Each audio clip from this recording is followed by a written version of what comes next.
Hi, I'm Nathan with a few notes on the shewa, or the shewa. I found the shewa very complicated and difficult to get a handle on, and it comes right at the beginning of a lot of textbooks, which is too bad. And so I ended up finally having to sit down and sort out what are all the different rules that the different textbooks say, and what are the different ways to get a handle on this. And here's what I've come up with. I can boil it down best into 5 questions that textbooks ask about the shewa. 1 is, does it come at the beginning or end of a word? 2, is it after a long or short vowel? Is it in an open or closed syllable? Is it the second or first of 2 shewas? And is it under a double or single letter? These questions evidently are the key to distinguishing between the vocal and silent shewa. Let's take a look at each of these real quick. Beginning or end of the word. If it's at the beginning, you have a word like Shema from the great Deuteronomy verse.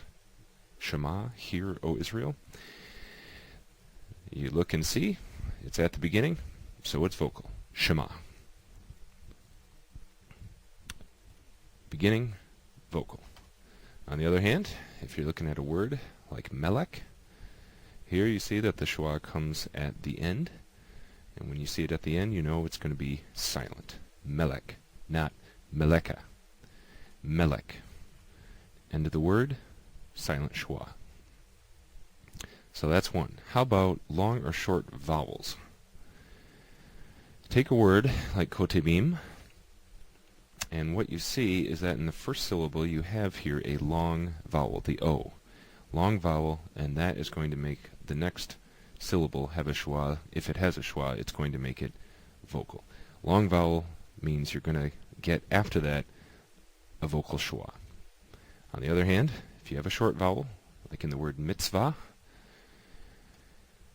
you see that first vowel is the I, the short I, mi, and so you know that that shewa that comes after it has to be silent. Mitzvah, not mitzvah. Mitzvah.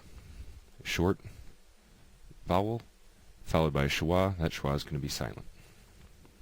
There's 2 questions. A related question is open or closed. And by the way, this I think is the most helpful distinction that Pratico and Van Pelt make in the textbook. They say a vocal shewa opens an open syllable, and a silent shewa closes a closed syllable. So that's a pretty good rule of thumb to begin with.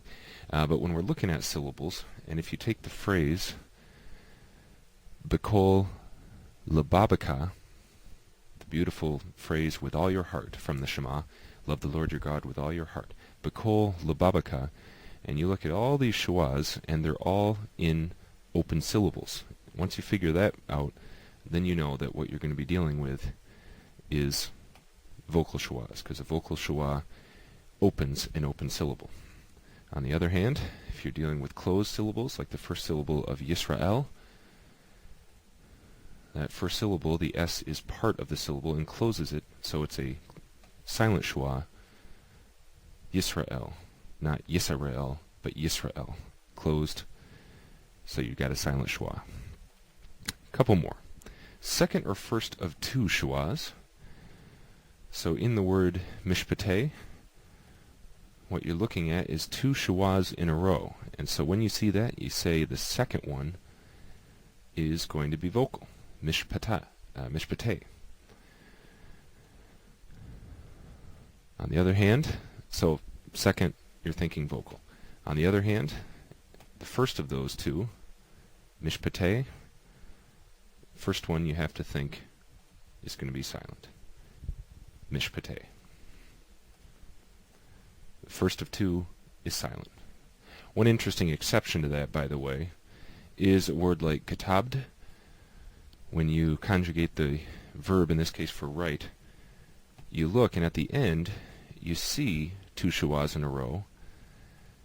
But in this case, that second one, ordinarily the second of 2 is vocal. In this case, it stays silent, because what's happening here is that first rule of beginning or end of the word is going to cancel out your second rule, or your fourth rule about second or first.